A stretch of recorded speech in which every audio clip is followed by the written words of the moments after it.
Greetings everyone, and welcome back. I'm making a quick little update video. The Fangames episode part 2 is taking a while. Seems Captain Theory is sick and can't do his voices for a bit. He told me it isn't Corvid, and I see him still being active politically on Facebook, so I think he's still healthy. Should be fine. I mean, I don't know for sure what's happening. I don't want to poke too much into his personal life anyway. So yeah, I guess I'll just wait for him for that.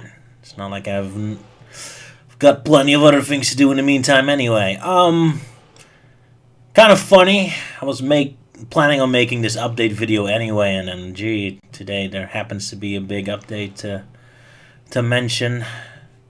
Apparently a new Sonic TV show is coming. I think there were rumors floating around for a while that it was coming before this. But I was expecting it to be like those 2D cartoons, like the Team Sonic Racing cartoon and the Mania cartoon. I was kind of looking forward to that, but instead it seems to be more CGI again. Like Sonic Boom. Like, oh boy. Really hope it's not going to be another one of those. Although looking at the studios who are making it, probably not. This is more going to be a typical generic action show. Man of Action! What a cool name for a animation studio. I was looking at what kind of cartoons they make. A lot of them are starring like high school kids to get technical powers. Makes me wonder if there's going to be a high school series. Also, funny little bit of trivia. The second animation studio is working on it. Seems to have the actual rights to the Deke cartoons. So I guess the Rally for Sally people can go pester them to include the Freedom Fighters in a new TV show. Good luck with that. You still got a full year to try to get them to change their minds. So yeah. But yeah, not much to talk about the new TV show. We'll just wait and see, I guess. But it's for 2022. Anyway, so we just been through the week of Sonic. New celebration week, because boy, we didn't have enough Sonic celebrations yet this decade. Sega sure seems to love having endless celebrations. But yeah, I'm kind of sick of all the endless celebrations because they don't really reveal anything anyway. So it just feels like this whole decade has been nothing but parties. Like, oh, Sonic was so awesome in the 90s. Like, yep. So when are you going to make him awesome right now? Huh? I mean, at this point, I feel like we're still waiting for the actual Sonic game for 2010 this decade to come out. It feels like this entire decade was nothing but like filler games. It's like this whole decade is nothing but Sonic 3D Blast and Sonic and the Secret Rings, like little filler games. And of course, filler games can be fun. I like Sonic and the Black Knight. And you know, I like some of the games we got this decade. It's like we didn't get the big game. We didn't get the Sonic 3 Knuckles. We didn't get the Sonic Adventure. We didn't get the Sonic Unleashed. We didn't get the big meaty one. Like every game feels like a little spin-off game. I'm like, okay, that was cute, but where's the real game? Oh well. We still have to wait for that. Have to be patient. So the only news we got so far that actually interests me are like more those Sonic Adventure old art, like the making of artwork. It's always fun to kind of see the earlier version of a game, like where it looks more classic Sonic style and seemed to focus more on the pure jungle and like fully focused on the adventure aspect of Sonic Adventure and doesn't really have the urban graffiti style to it yet. That's kind of cool. And it kind of made me think because it's kind of typical that how many Sonic games kind of change direction halfway through production. I mean, it's something I always accuse Sonic Forces and Sonic Lost World of. Like, those games really feel like they started as one thing and then halfway through production suddenly changed direction and turned into something else with very awkward results. But now I think about it, it's like Sonic has always been like that. I mean, wasn't there something like that for Sonic 2 as well? Where Sonic 2 had like old production stills where the game was going to take place still on South Island but had some sort of time travel aspect to it. And all the Sonic 2 zones were just future or past versions of the original zones. So that element was completely dropped, or at least later adapted into Sonic CD, I guess. And now with Sonic Adventure, it's also clear it started in one direction and turned into a different direction later on. So I guess all Sonic games have kind of something like that. The only difference between Sonic 2 and Sonic Adventure against Sonic Lost World and Sonic Forces is, at the very least, Sonic 2 and Sonic Adventure by the end feel like a complete game. You play that game and you don't really feel like, oh, I'm clearly missing something. They clearly removed the plot. They clearly removed a lot of levels. Like, I'm missing something. Now Sonic 2 feels like a complete experience. Sonic Adventure feels like a complete experience. So learning about those early beta stuff is just a fun little bonus. Like, oh, I guess that was their early original plan.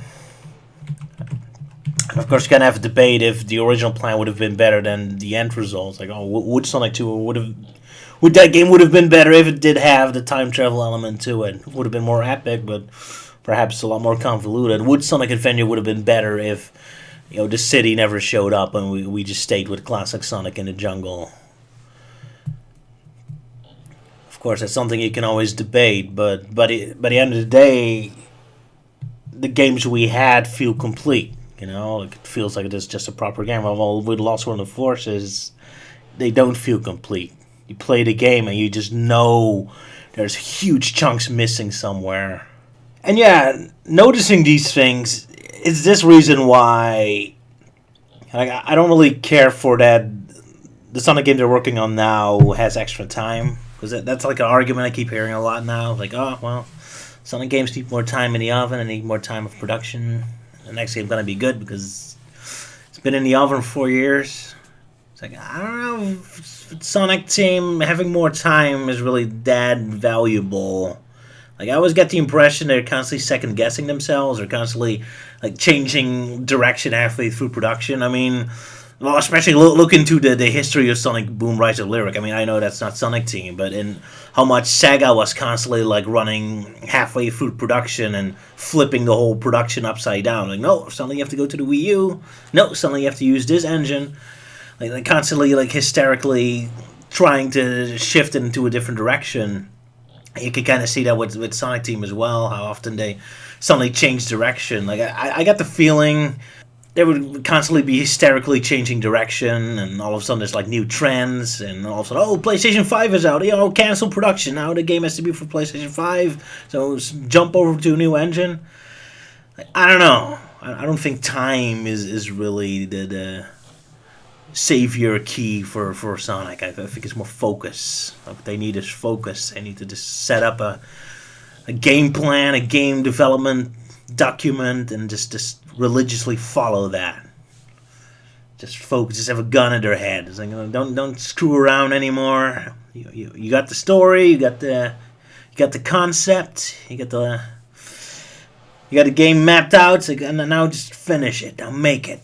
No more distractions. I think that's much more of a key element. But then again, what do I know? Yeah. So yeah, nothing much happening yet. I'm kind of glad I started making my own levels with Sonic Robo Blast 2 now. It's kind of a nice therapy against my irritation with Sega's direction with the games. And it kind of, cuts away the edge and the stress of waiting. I mean, waiting for Sega to announce the new Sonic game, it's almost like being a parent and waiting for the kidnapper to call you about what body part of your child they cut off. It's like, yeah.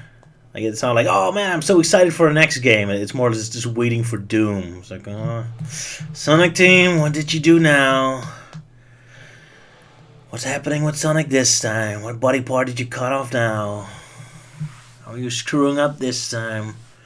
Like, it's not a pleasant wait. It's just this waiting for doom. So, speaking of doom, I'm happy I can just have fun with Sonic Robo Blast 2. So at least there's one Sonic game I can look forward to. I recently made this like a Sonic Boom village for fun because I felt guilty. I promised I made a cartoon about Sonic Boom this year, but I didn't, so I felt guilty. So now here's this as Sonic Boom fan service, I guess. Despite I'm constantly attacking the show, but I have some respect for it. Also, I made a level partly based on Aquarium Park for Sonic Colors. I mean, you might remember a video I made before where I was kind of lamenting how awesome Aquarium Park looks like when you just look at the full scenery, even though in the actual Sonic Colors game you never really get to explore. You're always stuck on one pathway. So I decided for fun to make my own version of Aquarium Park this time. But yeah. I mean, I asked my fans what kind of levels they wanted me to make, and it was one of the requests I got. So here you go. Here's my interpretation of Aquarium Park.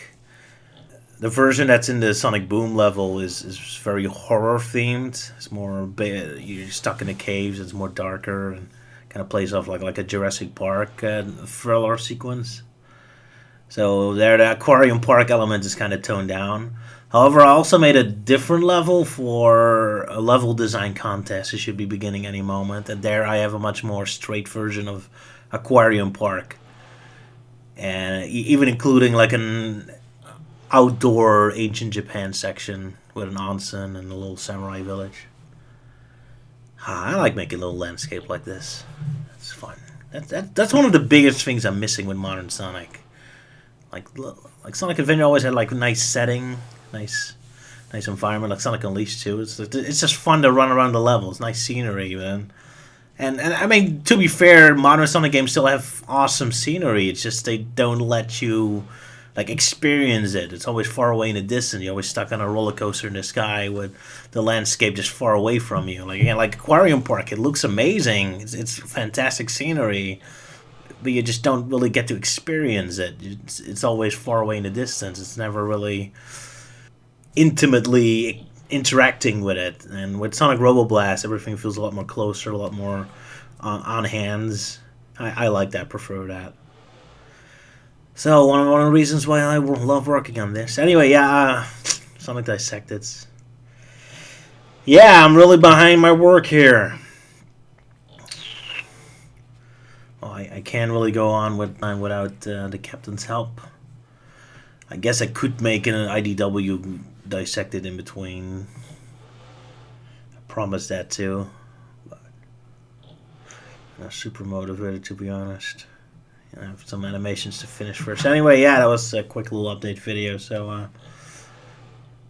there you go. See you next time, I guess. I hope.